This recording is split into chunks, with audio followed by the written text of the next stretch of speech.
हिंदुस्तान को मिल गए दूसरे मोदी। मोदी के बाद जो बनेगा प्रधानमंत्री, जैसे मोदी कोई चुनाव नहीं हारे, वैसे ही वो नेता भी आज तक नहीं हारा। जैसे मोदी धुन के पक्के हैं, वैसे ही वो नेता भी इरादों का मजबूत और धुन का पक्का है। आज सबूत भी दिखाएंगे और डिटेल भी बताएंगे।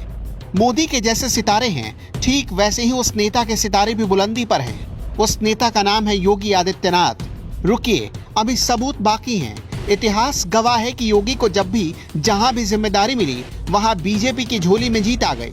ठीक वैसे ही जैसे मोदी को जब भी कोई बड़ी जिम्मेदारी मिली, उन्होंने खुद को साबित किया और उस जिम्मेदारी में मोदी को ही जीत मिली। 1967 में सिर्फ 17 साल की उम्र में नरेंद्र मोदी घर छोड़कर संघ की शाखा में चले गए। योगी आदित्यनाथ बचपन में ही विद्यार्थी परिषद में शामिल हुए और प्रचार में जुट गए। कॉलेज जाने की उम्र में यानी 17 साल के करीब योगी आदित्यनाथ ने भी घर छोड़ दिया और गोरक्षनाथ पीठ आ गए। 1974 में नरेंद्र मोदी ने जेपी आंदोलन में हिस्सा लिया और इंदिरा सरकार के खिलाफ बगावत करने पर उन्हें जेल भी जाना पड़ा। 1980 में बीजेपी का गठन हो गया। नरेंद्र मोदी ने अटल बिहारी वाजपेयी के सपने अंधेरा छटेगा, सूरज निकलेगा और कमल खिलेगा वाले नारे को मन में बिठा लिया। संगठन के लिए काम करते गए और गुजरात में उनका कद बड़ा होता गया। 1988-89 में नरेंद्र मोदी को गुजरात का महासचिव बना दिया गया। इस रेस में कई बड़े बड़े दिग्गज और अनुभवी नाम शामिल थे, लेकिन जीत मोदी की हुई। 1990 में आडवाणी ने गुजरात के सोमनाथ से अयोध्या तक रथ यात्रा निकाली। इस रथ यात्रा को सफल बनाने की पूरी जिम्मेदारी नरेंद्र मोदी की थी। रथ यात्रा सिर्फ सफल ही नहीं बल्कि ऐतिहासिक भी साबित हुई। मोदी को 1995 में भारतीय जनता पार्टी के राष्ट्र सचिव और 5 राज्यों का पार्टी प्रभारी बनाया गया। 1998 में उन्हें संगठन का महासचिव बनाया गया। यानी रथ यात्रा जैसे विशाल कार्यक्रम को सफल बनाने का इनाम मोदी को लगातार मिल रहा था। इसी दरमियान देश की राजनीति में योगी आदित्यनाथ भी आ गए।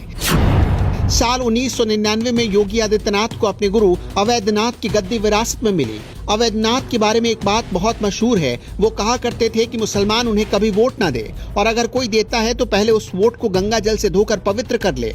उनके जाने के बाद अवैधनाथ की सीट भी योगी को मिल गई। योगी हार्डकोर हिंदू पॉलिटिक्स करते गए और 1999 में गोरखपुर से सांसद बन गए। इसके बाद आया साल 2001।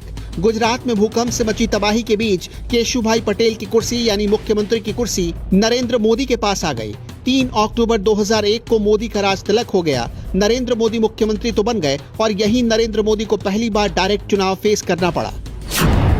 मोदी ने राजकोट विधानसभा से चुनाव लड़ा, जिसमें कांग्रेस पार्टी के अश्विन मेहता को 14,728 वोटों से हरा दिया।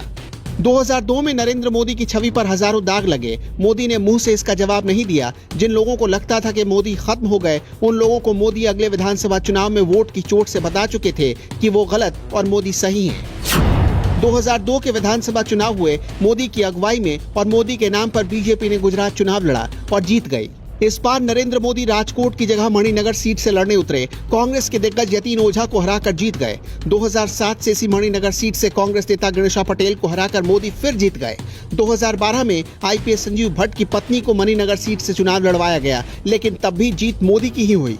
2013 तक मोदी नाम का आकर्षण पूरे देश में छा चुका था। 2014 में नरेंद्र मोदी ने उत्तर प्रदेश की वाराणसी सीट से चुनाव लड़ा, जहां उनके खिलाफ अरविंद केजरीवाल कैंडिडेट थे, जबकि गुजरात की वडोदरा सीट से मोदी ने लोकसभा की उम्मीदवारी पेश की, जहां उनके खिलाफ कांग्रेस के दिग्गज मधुसूदन मिस्त्री मैदान में थे।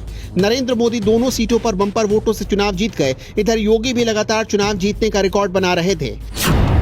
2004 में कांग्रेस की लहर में कई बीजेपी के दिग्गज चुनाव हार गए। मुरली मनोहर जोशी सरीखे नेताओं की हार हो गई, लेकिन योगी आदित्यनाथ गोरखपुर से बड़े मार्जिन से जीत गए। 2009 में भी लोकसभा चुनाव में यूपीए का दबदबा रहा, लेकिन योगी आदित्यनाथ गोरखपुर से चुनाव तब भी जीतने में कामयाब रहे। लहर किसी की भी हो, योगी जहां जीत वहां। मोदी जैसे सख्त डिसीजन लेने वाले नेता माने जाते हैं, वैसे ही योगी भी हैं। दोनों नेताओं की कई खूबियां हैं जो मिलती हैं, इसलिए योगी नरेंद्र मोदी की विरासत को संभालने के असल हकदार हैं।